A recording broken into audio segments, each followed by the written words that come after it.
Assalamualaikum warahmatullahi wabarakatuh. Saya Asep Saipullah dari Fakultas Ilmu dan Teknologi Kebumian akan menyampaikan kuliah PB 6025 Remote Sensing untuk Geothermal. Topik 5, Teknik Analisis Kuantitatif Optik Sensor untuk mendeteksi manifestasi permukaan geothermal. Segmen 2, Spektra Manifestasi.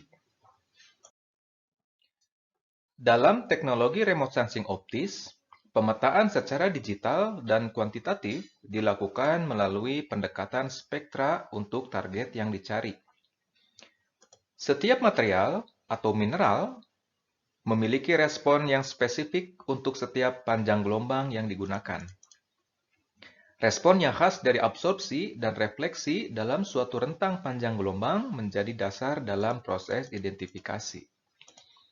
Berikut ditunjukkan respon spektra untuk air, tanah, dan vegetasi pada rentang panjang gelombang visible, near infrared, short infrared, dan middle infrared. Di sini kita bisa melihat, misalnya untuk spektra vegetasi ada absorpsi di panjang gelombang 0,7, 1,5, kemudian 2,1. Demikian juga untuk tanah di atasnya, di kurva atasnya, absorpsinya juga karakternya berbeda dengan yang vegetasi. Kemudian, setelah spektra target yang dicari bisa diperoleh, di kiri ini, maka tahap berikutnya adalah pemetaan target tersebut berdasarkan spektranya yang ada pada citra satelit. Berikut contohnya. Pemetaan mineral yang dilakukan berdasarkan spektrum mineral target yang ditandai oleh warna-warna yang berbeda. Warna-warna ini menunjukkan keberadaan mineral berdasarkan spektra yang diambil dari grafik atau dari spektrum mineral tersebut. Misalnya di sini, bagian kuning adalah berasal dari ilit, merah kaulinit, kuning keemasan kaulinit dan alunit gipsum, dan yang biru muda atau biru langit adalah anomali silika, sedangkan yang hijau adalah vegetasi. Kemudian tugas kita adalah memetakan spektra yang hasil kurva yang ada di kiri ini ke dalam peta kita. Untuk mendapatkan spektra dari target mineral yang ingin dicari, diperlukan serangkaian pengukuran spektroskopi.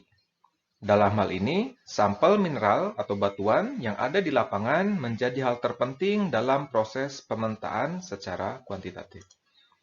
Misalnya, kita melakukan sampling di satu lokasi, di mana sampling yang kita lakukan untuk target yang sedang kita cari. Sampling tersebut atau sampel batuan tersebut kemudian kita bawa ke lab, kita preparasi, kemudian kita ukur menggunakan spektroskopi. Misalnya di sini contohnya menggunakan solid spec 3700 DUV. Dari pengukuran spektroskopi ini kemudian akan keluar spektrum dari mineral-mineral yang kita ukur atau dari sampel-sampel yang kita ukur. Di mana di sini kita bisa analisis lebih lanjut untuk setiap sampel atau respon spektra dari sampel yang kita ukur ini. Di mana pengukuran spektroskopi ini pada rentang panjang gelombang 0,2 sampai 2,6. Ini sesuai dengan citra yang biasa kita gunakan pada kisaran visible sampai ke short infrared atau middle infrared. Sedangkan perbedaannya di sini, alat spektroskopi ini resolusi spektralnya tinggi, yaitu 0,1. Dan akurasi dari panjang gelombangnya juga cukup tinggi, pada visible ini 0,2, sedangkan pada near 0,2 nanometer. Sehingga kalau kita gunakan data citra, mungkin ada beberapa panjang gelombang yang tidak terisi, berbeda dengan spektroskopi. Tapi ini bisa dijadikan dasar pada saat kita akan melakukan pemetaan secara kuantitatif. Sebelum melakukan pemetaan target, yang perlu juga kita lakukan adalah menganalisis spektra. Karena spektra yang kita dapatkan ini tidak bisa langsung menyebutkan mineralnya apa atau pengisi batuan tersebut, mineral yang ada di batuan tersebut itu apa. Sehingga kita bisa melakukan analisis dari sini, salah satunya menggunakan sayatan tipis di sini.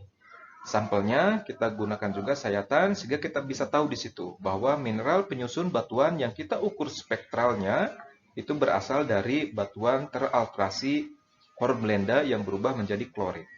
Sehingga kemungkinan dari spektra respon yang kita ukur berasal dari spektra respon mineral klorid. Di gambar di bawah kiri ini menunjukkan lokasi keberadaan sampelnya yang memang berada pada zona alterasi. Selain analisis berupa pengamatan sayatan pada mikroskopik, hal lainnya yang mungkin bisa kita lakukan untuk mendefinisikan kemungkinan mineral yang ada di spektroskopi kita atau hasil pembacaan spektroskopi kita, yaitu menggunakan spektra referensi. Spektra referensi merupakan spektra hasil pengukuran yang dilakukan sebelumnya oleh lembaga atau institusi lain, misalnya dari USGS. Ini sudah tersedia secara daring. Di sini saya tunjukkan contoh spektra mineral klorid yang berasal dari USGS. Ada 4 sampel mineral klorid yang diukur oleh USGS, saya tunjukkan di sini. Kemudian saya bandingkan dengan sampel yang ada di lapangan kita. Kalau absorpsi pada panjang gelombangnya bersesuaian dengan sampel kita, maka kemungkinan sampel referensi itu sesuai dengan sampel atau batuan yang ada di lapangan. Misalnya di sini, absorpsi di panjang gelombang tertentu yang ada di sampel kita sesuai dengan spektra mineral klorid dari USGS. Maka kita bisa menginterpretasikan bahwa sampel kita kemungkinan besar disusun oleh mineral-mineral klorid. Ini hal yang pertama. Hal yang kedua, spektroskopi juga atau spektra referensi ini juga bisa digunakan sebagai pengganti apabila kita tidak memiliki data lapangan. Apabila kita tidak memiliki sampel lapangan dan juga sehingga tidak bisa melakukan pengukuran spektroskopi, maka kita bisa melakukan spektra referensi untuk melihat kemungkinan keberadaannya pada lokasi kita atau di citra kita. Jadi kita menggunakan spektra referensi untuk kita petakan mineralnya menggunakan citra yang kita miliki. Demikian kuliah PB 6025 Remote Sensing untuk geothermal. Kita akan bertemu lagi di segmen selanjutnya. Terima kasih.